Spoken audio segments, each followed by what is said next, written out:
Hello, everyone. My name is Spencer Walsh. Welcome to today's show. We have a good one for you, as always. We are starting off with our section today on the latest on the genocide in Gaza at the moment. Netanyahu has vowed to invade Rafah. What a surprise. And, as we continue, we talked about on the last show, it seems less and less likely that Biden will do anything about it. Also, a really kind of important and interesting kind of call to action opinion piece that I do want to break down these pieces will both be in Mono West. A piece by Mohammed El-Kurd, who is a very respected, I personally respect him a great deal, Palestinian activist from the Sheikh Jarrah neighborhood in East Jerusalem. Also, TikTok may be banned. We have an explanation for you on what comes next, how it all happened, and, if you're not going to be able to watch your favorite videos anymore if you're listening to us in the U.S. today. Also, the U.S. has held secret talks, apparently, with Iran over the Houthi strikes. We'll give you the details on that. So all very interesting, tasty stories for you coming in and coming down the pike today. All right, so we're going to get right into it. We're not going to waste any more time. We start, obviously, with the situation in Rafah at the moment, the situation in Gaza more broadly, and a continued war on Palestinian society. Palestinians in Gaza face highly dire conditions as extreme food shortages are imposed by Israel's blockade, continue amid constant military attacks. Children are being affected the worst by Israel's ongoing aggression. 4 months into Israel's genocidal war on Gaza, the United Nations Relief Agency for Palestinian Refugees, which is UNRWA, Chief Philip Lazzarini says more children have been killed than in 4 years of all global war. Between October 2023 and February 2024, more than 12,300 Palestinian children were killed, as reflected in data shared by Lazzarini on X, compared to 12,193 children killed in the global conflict from 2019 to 2023. And that's all global conflict all around the world. This is a war on children. This is a war on their childhood and on their future. And this is a society. I really, if you happen to, torment yourself by being on Twitter like I do, I highly recommend following at I Really Hate You on Twitter. He's a, anti-Zionist Israeli who really is, quite an interesting follow as a kind of a nose into Israeli society, understanding what's going on, and, really just getting the depravity of Israeli society at the moment shared in grave detail. It's really been interesting to follow him throughout the course of this war, and he just posting this kind of late night chat show clip where they have this singer on who, obviously, what a surprise. He has a really popular new song out about how, celebrating. It's been played by soldiers in the army about how they are just, we're burning the Palestinian villages, that's like the big celebratory lyric in the song. And the guy is really pissed about it. He's not like, should we really be talking that way? But he essentially, this analyst, this pundit asked him, it's like, is it really best to be singing this? Like, they're using this against us in The Hague. There's like this kind of international effort to evaluate whether or not we're committing a genocide or not. And your evidence really isn't helping here. So essentially just like, kind of like, dude, tone it down. Like you're making us look bad here. And then, another lady on the panel was like, the fact that we're Jews doesn't help us in the international effort. It's just, again, this everlasting victim complex, even as Elite Valley cartoons are just, too perfect for this as well. But this victim complex of just being like, as you're running over a Palestinian's literal bones in a tank, just being like, the world hates us because we're Jewish. We have to be serious about anti-Semitism on the rise. And again, this image I'm creating of Israelis running over Palestinians with tanks, it's not a fake image. It's happened multiple times. There are pictures online of what a Palestinian body looks like when it's been crushed with a goddamn tank. So it's like, this is, and then, of course the singer responds to this being like, I'm never going to, there's things in this video, like where they, and just like he says, a thing that's been completely debunked, and he's corrected by the main host, But then, they just all agree, there was some bad stuff, that we saw in the video. He goes to, say the thing about the debunked, Hamas cut a woman's baby out of her belly, and then, one of them threw it to the other one, and just like all this horrific, just atrocity, genocide propaganda that has been, portrayed throughout Israel and broader, just worldwide society since October 7th.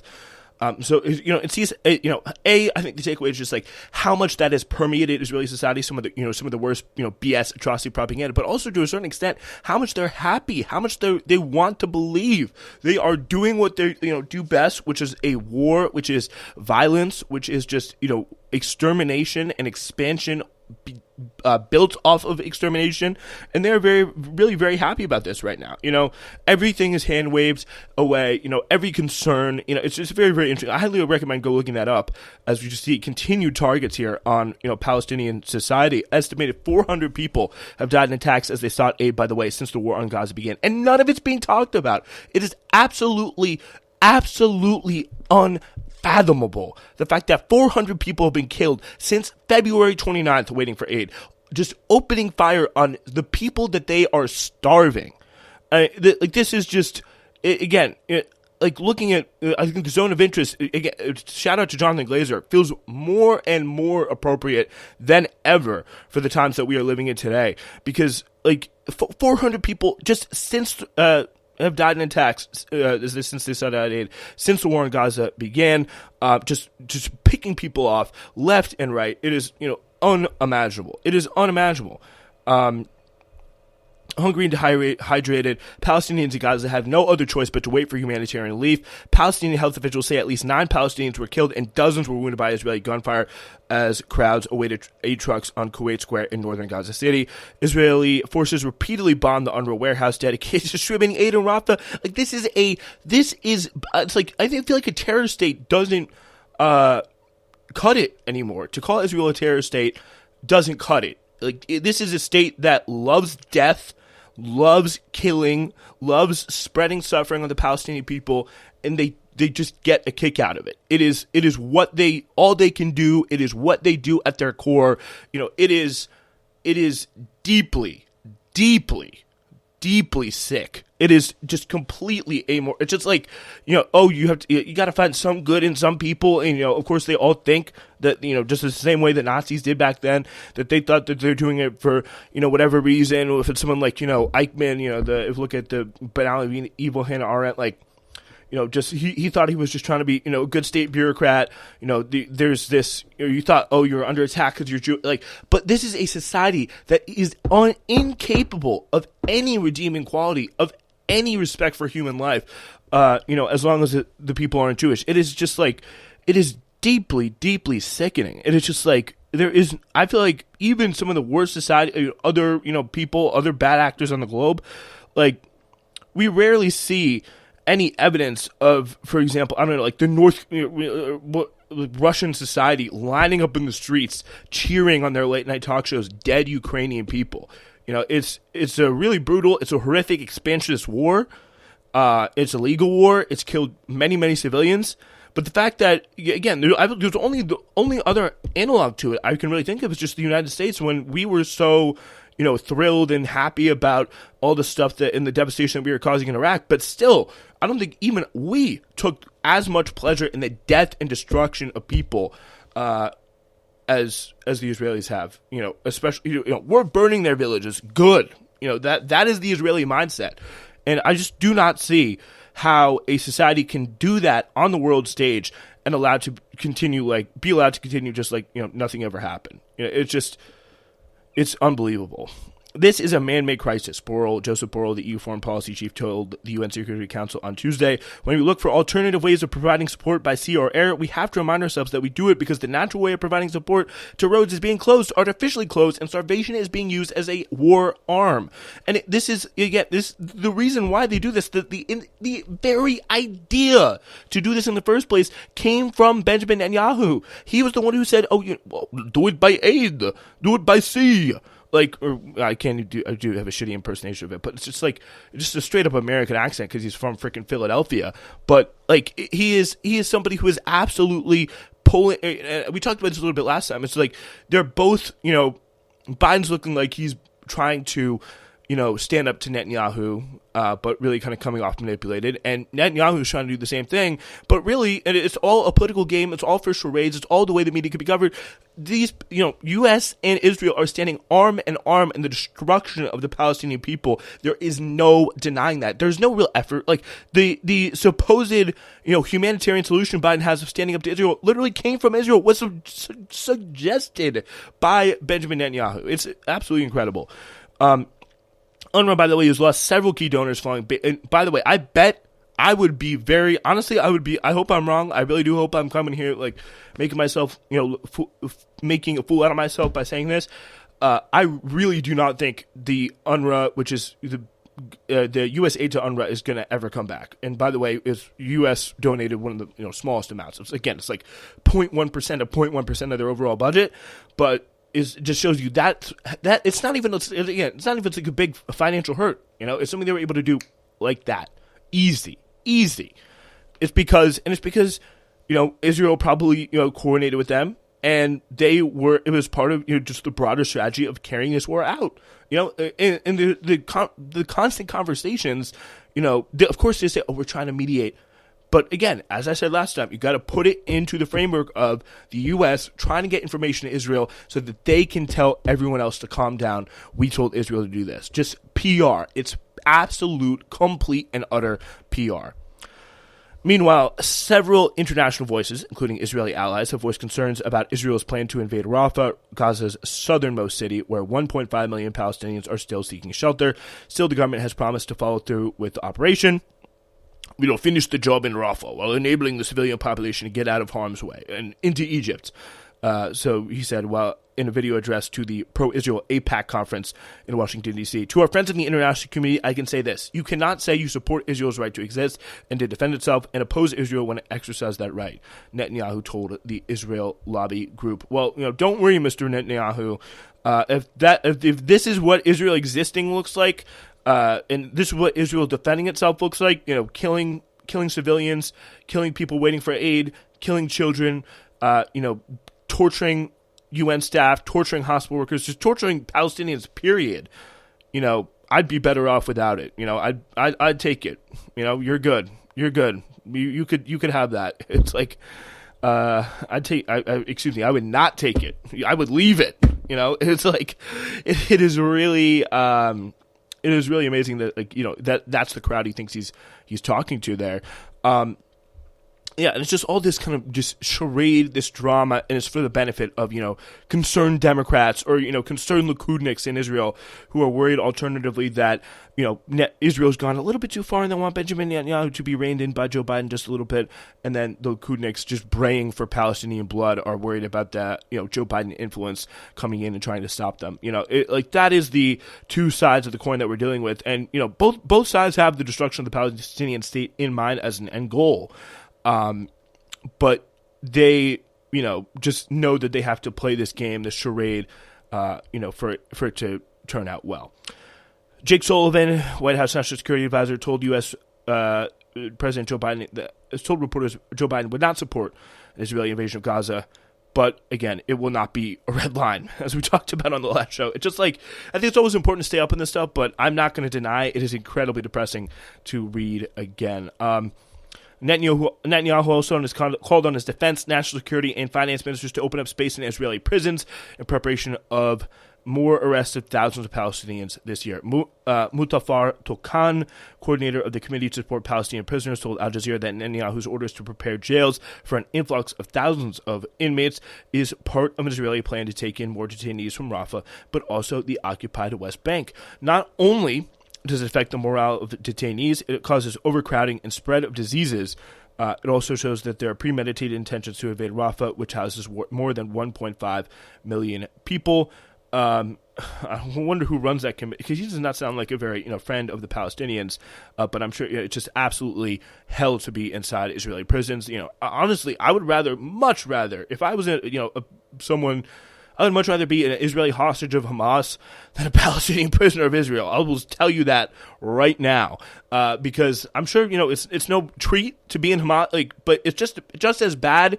You're getting as much crap from Hamas. Like your life is being made and this is from I'm getting this from the literally testimonies of the released hostages that we already have. Your life is being made just as bad as by Israeli bombing as by anything that Hamas would do to you in the first place. But the people, you see pictures of Palestinians coming out of it, Israeli jails, paler, something different in their eyes, and oftentimes like 20, 30, 40 pounds lighter.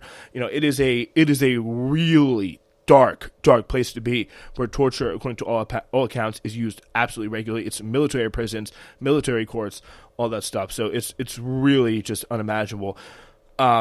Meanwhile, we've seen continued negotiating with international mediators. No deal in sight. We are not near a deal, meaning that we are not seeing both sides converging on a language that can resolve the current disagreement over the implementation of a deal.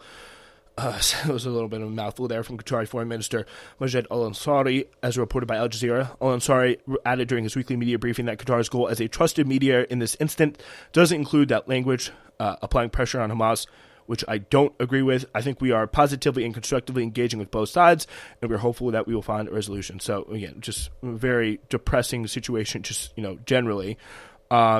The problem is here all the pressure being placed on Hamas, especially from the Americans, he told Al Jazeera.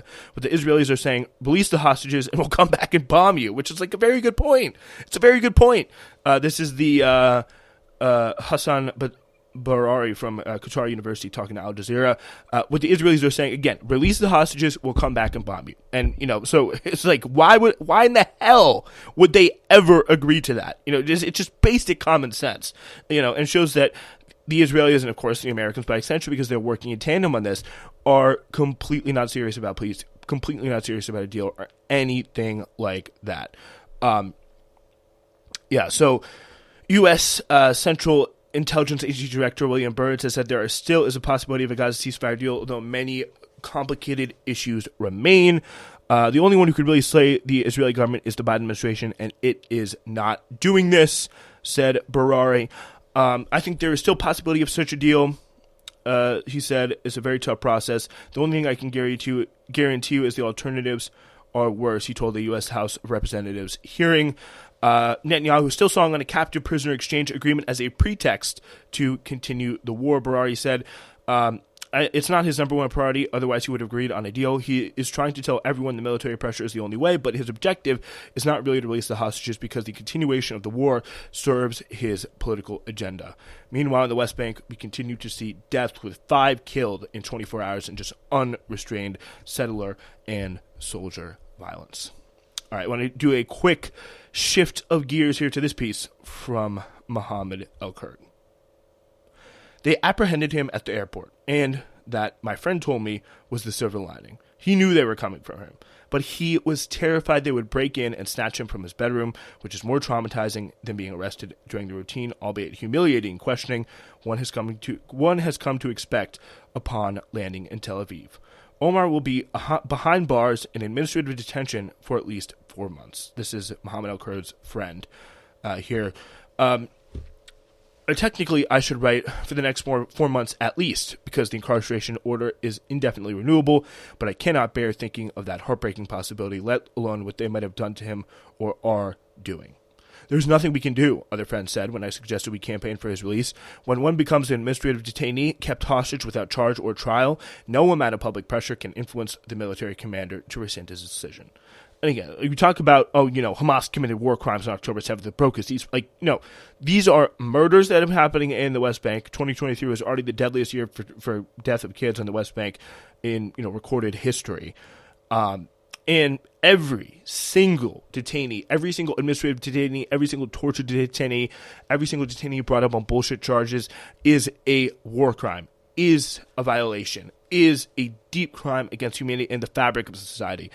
So it's so important to keep that in mind in your view of this. Besides, he would have talking about the friend here, would have despised the optics of posters, protests, and social media posts dedicated solely to him, as he hates the inevitability inevitable individuality of such campaigns. Though, in terms of the qualifications necessary to seduce a Western audience into solidarity, he possessed them all. The unique story, the respectable resume, the saintly character. But hundreds in the Zionist dungeons face the same unknown fate. Tens of thousands who live lives not only freedom, whose lives, not only freedom, were decimated, pulverized in the last few months, most of them nameless, most of them unsung. Singular stories, especially when told recklessly, tend to isolate the individual from the group, sanctifying the former and demonizing the latter, just by default, really. Singular stories tend to situate man-made atrocities outside of politics, reinventing them as inexplicable natural disasters. And boy, have we seen a lot of that in the coverage of Israel from the West. Omar was in prison precisely because he refused such singularity. Still, his charges remain undisclosed per the protocols of the prison. I can speculate that it was his resolute presence on the streets during protest and jail support that put him in the enemy's field of vision. When Ramallah slept or was drugged or anesthetized into political paralysis, he was among the few hundred who were awake in the dormant city, chanting, shouting, and sending desperate smoke signals, telling Gaza, "You are not alone." Our land's mutilated geography could not separate him, and those with him, those he was with, from the rest of our people. His eyes were watching over Gaza, only pausing to glare at those looking away. He would have refused to distract from those surviving on animal feed or stitching their loved ones' limbs over their stolen bodies, onto their stolen bodies. His arrest is only a symptom of a much more menacing condition. That, too, was a silver lining. Believing this, digesting this moral and political clarity is easier on the stomach than conceding one's own powerlessness, or worse, one's own sordid spinelessness. It was a few years ago on the streets of Ramallah when the city was alert and flouncing that I made a morbid joke. Nizar Banat, a dissident political leader of some sorts, had just been killed by a special force of the Palestinian Authority. The latter obtained Israeli permission to cross from Area A in Ramallah to Area C in Hebron, where Banat resided, to murder him, and thousands were protesting. And, things like that, for those of you who, may be more unaware, are the reasons why most Palestinians think, and rightfully so, that the Palestinian Authority is absolutely disgusting. Raise your voice, we were chanting, "Those who chant do not die." Ironically, I turned to my friend. He died because he chanted. I did not know what to do with the brutality, with brutality, except to laugh at that. He says, Muhammad Al-Kur says, but he says, my friend was not amused. Nizar died because he was alone, she scolded me. It was in a way a vulgar allusion to Amal Dunkel's line, "I hang for the morning's gallows, and my forehead is lowered by death, because alive I did not lower it." Dunkel seemed to believe the hangman would only spare those burrowing their heads in the sand. "They can't kill us all," she said. "If everyone, lawyers, doctors, grocers, business owners, professors, custodians, car dealers, dope dealers, were chanting, the argument goes, nothing could kill us. Not the American-made tear gas thrown at the PA security forces, by the PA security forces, not the bullets, also American, fired at us by soldiers donning the Star of David on their fatigues. Whether that is true, that the people united will never be defeated, is yet to be seen. What is true, unnervingly, undoubtedly, is that our conundrum is not about victory or defeat. Rather, it is about the simple fact there is no excuse for us to hide in our safe spaces while our siblings are slaughtered. How bitter, how shameful is survival if one only in solitude? Are we indeed all Palestinians in our thousands and millions as we chant on the streets of New York and London? I've been asking myself that question, incessantly, obsessively. 2 years ago, I would have declared even, that the cement of the Israeli military barriers is just that, cement. And the only weight it holds is symbolic. Their colonial borders, try as they might, do not and could not sever the social and national ties keeping our isolated towns together. Our different papers, travel documents, passports, laissez-passers, or lack thereof, are mere words on a page, incapable of dividing us. Those confined by siege or incarceration, I would have said, can still be emancipated in the mind. Those dispersed behind walls and barbed wire can still unite in their hearts. And yet, I'm on the streets of New York and London, protesting. There is no repression, though no tear gas yet. There is repression, though no tear gas yet, and Omar is in a cell in one of the occupation's prisons, in which at least 35 Palestinian political prisoners had been martyred since the 7th of October. In Gaza, men in tracksuits are shot in the chest, in the head, in the courage of their last action, be it running towards an armored Merkava or running away to a relative safety. In Beirut's Shatila refugee camp, a grandfather lives and dies haunted by visions of his old house by the beach, so visceral he could almost smell it. In Jerusalem, I worry about my family's house, about my brother on his commute to work, and the trigger-happy police. Other cities might as well be other planets, each with their own leading cause of death. Snipers here, warplanes there, expulsions, exile, erasure, genocide, infanticide, humiliation, heartache, bureaucracy, imprisonment, intercommunal violence, theft, thirst, famine, poverty, isolation, defeatism, blackmail, you name it. Fragmentation is not merely symbolic. It has transformed us into 1 million people living in 1 million states at once. One segment of our society, what remains of it anyway, has paid a steeper, bloodier price than the rest in recent years, a detail one can simply not gloss over. Once upon a time, I could easily estrange myself from the classes that I have long despised and envied, the elites, the bourgeoisies, and those for whom Palestine is an aesthetic metaphor. But a new class has emerged in the narrow inferno of the Gaza Strip, the starved, and the repeatedly, relentlessly, implacably dispossessed, and it is impossible to be more than an impotent spectator, impossible to belong to that class not without bruises, not without sacrifice. It is tempting, almost comforting, particularly as I look at the food on my table and the roof over my head, to indulge in guilt, but it is an unproductive sentiment. It does not start revolutions. Guilt imposes itself like a nagging cavity. You are acutely aware of its presence, but you continue to shovel the same sweets in your mouth until your teeth rot, until you self-destruct. These days, Kurd writes, El-Kurd, haunted by a subtler, though deadlier refrain, an unwanted realization. Gaza has the right to forsake us, to never forgive us, to spit in our faces. How many wars has it confronted? How many martyrs has it given? How many bodies were stolen from it, snatched from their father's embrace, and literally sometimes from their own graves? It's just like, how many of us stutter when asked about resistance or disavow our right to resist entirely or our need to resist? How many of us choose our careers over our kin? How many of us could have done something, anything, but did not? Since October 7th, many public figures, many of them Palestinian, especially in the West, have reconsidered, even renounced, the catharsis they felt upon viewing the image of Palestinian bulldozers demolishing parts of the Israeli fence encircling Gaza. Many have regretted celebrating the paragliders escaping their concentration camp. I put, quote, Palestinian bulldozers in quotes because it is an unbelievable phrase. It had not yet become apparent that hundreds had been deliberately shot and kidnapped, one artist wrote.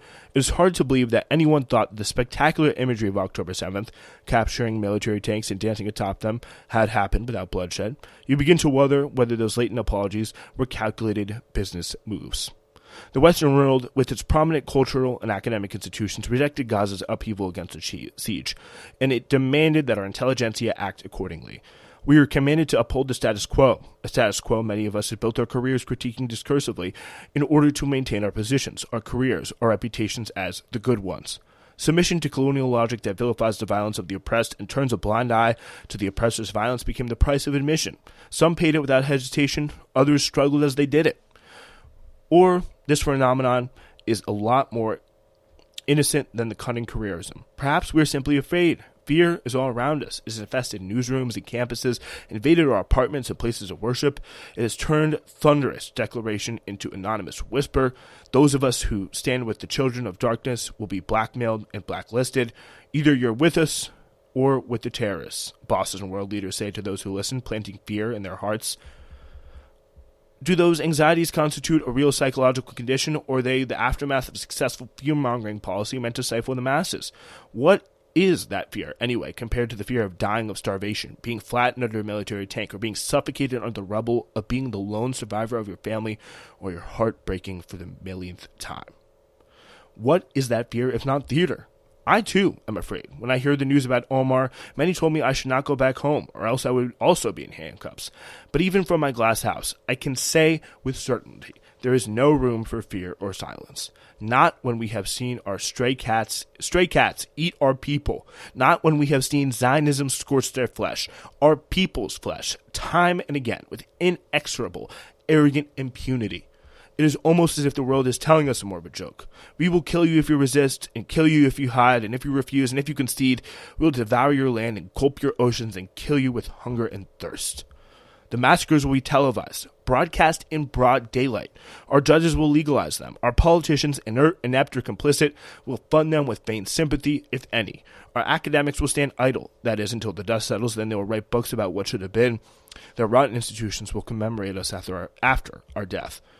And the vultures, even from our midst, will tour museums glorifying, romanticizing what they once condemned, what they did not deign to defend, our resistance, mystifying it, depoliticizing it, commercializing it.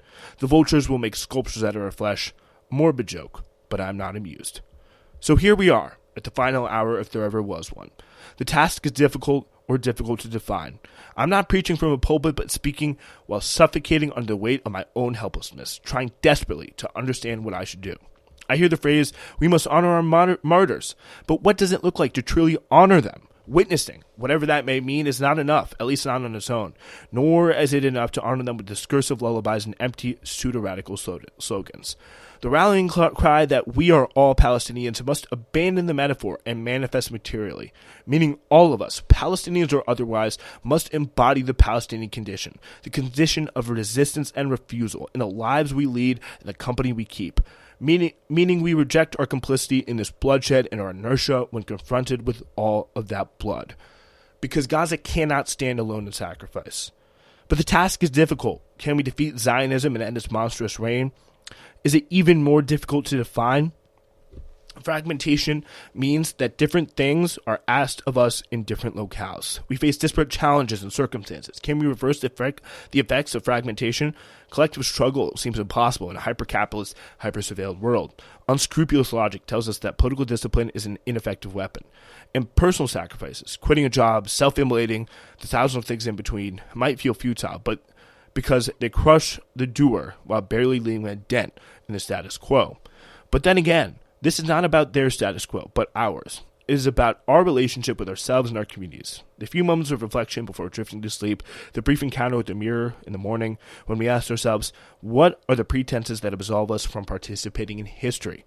Here we are, on different planets in different realities. Statements that include should or must run the risk of being disparaging and short-sighted. Yet I cannot help but think that this consequential moment calls on us to raise the ceiling of what is permissible and demands that we renew our commitment to the truth, to spitting the truth, unflinchingly, unabashedly, and cleverly, no matter in what conference room, no matter in whose face. Because Gaza cannot fight the empire on its own. Or, to use in a bitter proverb my grandmother used to mutter at the evening news, they asked the Pharaoh, who made you a Pharaoh? He replied, no one stopped me. Just want to let that sink in there a little from Mohammed El-Kur, just incredible writer, and want to take a moment to read that for you on the show today.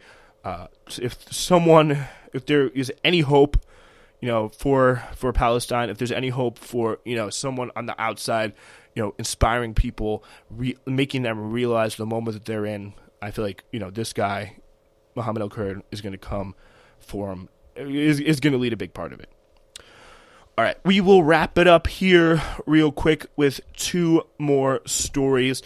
The U.S. House of Representatives' approval of a bill to ban TikTok from app stores unless sold by its Chinese parent company has cemented the video sharing platform as one of the biggest flashpoints in a wider U.S.-China conflict that has ignited a debate about free speech and data security. The overwhelming support for the bill signaled widespread agreement in Washington that TikTok represents a threat to American national security while it's owned by ByteDance. The Chinese company has accused lawmakers of jamming through secret legislation to outright ban the app and called on the Senate to reject the bill. If the bill passes the Senate and is signed into law by President Joe Biden, ByteDance will have 6 months to sell TikTok to a non-Chinese company, or it will be removed from app stores and web access will be blocked in the U.S. The law would work by imposing civil penalties on apps such as Apple's App Store and Google Play if they distribute or update TikTok. Internet service providers will be compelled to block access to TikTok on the web. Although app stores and internet providers would be barred from hosting TikTok, individual users would not be subject to any legal enforcement.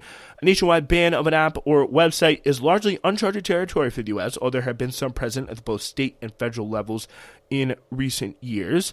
The state of Montana passed a bill last year to ban TikTok, also by forcing its removal from app stores access from inside the state. However, the bill was blocked by a federal judge in November before it was due to go into effect on the 1st of January, with Montana appealing the decision.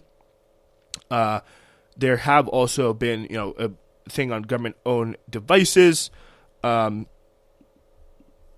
them in the U.S. But I think more broadly, this, just looking at this, it's going to be a big, it's going to be a tough time to pass the Senate. There's a good chunk of the Democratic, probably about a little less than a third, that voted no on this. And I think it's, kind of a very, very popular thing, in D.C. right now at the moment to stand up against TikTok, to be like, I'm very anti-China. But I think there is some kind of sense of a coalition from some of the, a weird coalition of some of the younger Democrats on this. And then, some of the hard-right Trump Republicans, the younger Democrats kind of seeing it as they don't really, they don't really want to, piss off the base too much. They know that a lot of people like it, a lot of people use it, and it's not really that different from anything that Facebook does in the first place. And Trump, essentially, and the people that he controls in Congress and in the Senate and the House of Representatives, they are people who, pretty broadly are supportive of whatever Donald Trump wants. And Trump has, kind of edged out more towards TikTok. He is, taking a lot of meetings, taking a lot of money from a guy who owns a Philadelphia billionaire who owns a 20% stake in ByteDance. So that's kind of influencing things a fair bit. And also, he does hate Mark Zuckerberg, and he does not want to see Facebook be added or be empowered in any way. But I think that would kind of be a disaster. And yeah, it would probably just set up the same thing, that we do. Like the social decay comes not just from TikTok, but from many other, social media places. And also it has been a genuinely major spread of news, especially around, the war on Gaza. So it's going to be interesting to see what happens in the Senate, but it definitely faces a tougher road in the House, especially given that one person can really hold up bills in the Senate for quite a bit of time with the threat of a filibuster, unless it crosses 60 votes. All right. Now to our last story. The U.S. has held secret talks with Iran this year in a bid to convince Tehran to use its influence over Yemen's Houthis to end attacks on ships in the Red Sea, according to U.S. and Iranian officials. The indirect negotiations, during which Washington raised concerns also about Iranian kind of military program or nuclear program expanding, which is, kind of rich because they had the opportunity to stop it when they made a deal. And then Biden refused to join that deal, despite, a multitude of chances to do so early on in his administration. The U.S. delegation was led by the Middle East White House advisor, Brett McGurk. I think you could play, a bum, bum, bum, bum, kind of sound in the background for that because he's getting to be that point, especially with his, insistence that, Saudi Arabia make Gaza and the West Bank like its new fief or whatever the hell he wants to do. Iranian Deputy Foreign Minister Ali Bagheri Khani, who is also Tehran's top nuclear negotiator, represented the Islamic Republic. Omani officials shuttled between the Iranian and American representatives, so they did not speak directly, the officials said. The talk underlines how the Biden administration is using diplomatic channels with its foe alongside military deterrence in a bid to de-escalate a wave of regional hostilities involving the Iranian-backed militant groups that was triggered by the Israel-Hamas war. And it's kind of not really, it seems like there was a second round of negotiations scheduled for February involving McGurk, but was postponed when he became tied up with U.S. efforts to broker an agreement between Israel and Hamas to halt the war in Gaza and secure the release of Israeli hostages, which, that went great. Got that taken care of, so good job. Good job, Brett. Really got a handle on things there. For sure. We have many channels for passing messages to Iran. A U.S. State Department spokesperson said they declined to provide details. Other than that to say, since October 7th, all of them have been focused on raising the full range of threats emanating from Iran and the need for Iran to cease the across-the-board escalation. So that is the U.S. side. The last known talks between U.S. and Iran were so-called proximity talks. Last May, when they just have two, they can't even look at each other. They'll get, I guess they'll too mad or start fighting or something. So, some Omani guy has to, go transfer the messages back and forth. So since Hamas's October 7th attacks on Israel triggered the war, Iranian-backed Hezbollah has traded daily fire with Israel, and the Houthis have attacked dozens of ships. Iran says repeatedly said it only has a form of spiritual influence over the rebels. They can't dictate to the Houthis, but they can negotiate and talk, said an Iranian official. It's kind of unclear the degree to the extent that they have U.S. trying to hype it up as much as they can, Iranian people trying to downplay it as much as they possibly can. There have been, however, signs that Tehran has sought to ease tension with Washington since a drone attack on a U.S. military base on the Jordanian-Syrian border killed 3 American troops. After U.S. President vowed to hold those accountable behind the attack, Iran withdrew senior commanders of its elite Revolutionary Guards from Syria. 2 days later, on February 2nd, American forces carried out a wave of attacks against Iranian-affiliated forces in Syria and Iraq. No attacks have been launched against the American bases in Iraq and Syria since February 4th, with U.S. officials said there have been indications Tehran has worked to rein in Iraqi militias. The Iranian official said that Brigadier General Ismail Ghani, official commander of the Quds Force, the wing of guards responsible for overseas operations, visited Baghdad last month, where he told the Iraqi militias to manage their behavior in a way that will not allow America to engage Iran, which is really interesting because, it does continue to show that the Iranians are, much more content to look after number one and not really try to really exert their broader influence in the region. I think they're still feeling scared of America as this kind of big bad wolf. Essentially if Iran gets too, uppity, then they could get slapped back down by America in an instant, which I think is, America seems to be, I would say, probably a bit more of a paper tiger, I guess, with their, some of their past wars, their past adventures, and, military support. But, again, it definitely seems like Iran is not trying to in any way overextend itself that could damage its security, and it's already, a very tight situation economically with the sanctions and all that. So, it's definitely, I think looking out for number one is the way to read this here. But meanwhile, the Houthis have pretty much just not stopped at all, despite multiple strikes. The group has launched 99 attacks in the Red Sea and surrounding waters, affecting commercial ships, including 4 American vessels, since October. With continued refusal to route anything around the Red Sea, it is really having a big, economic impact on the world. And just the way ships travel waters is a pretty damn big deal. Although the Houthis are less ideologically close to Tehran than other militant groups, the relationship has deepened as the movement has become an increasingly important member of the axis of resistance backed by Iran. Western powers are also concerned with Iran's nuclear program, which I could not really give a less of an F about, because that is totally Biden's fault. And if I were Iran, by the way, I would be pursuing a nuke, and I would be getting a nuke as soon as I possibly can, because I'm one way of putting it is it's a goddamn dangerous world out there, and you are much less likely to be fucked with by certain powers, mainly Israel and the United States, if you have a nuclear weapon. And don't give it up like Muammar Gaddafi, because we saw what happened to him. All right. We've spent way too much time on this show already. Hope you were really impacted as I was with the piece from Mohammed Al-Kurd. We'll be back on Friday.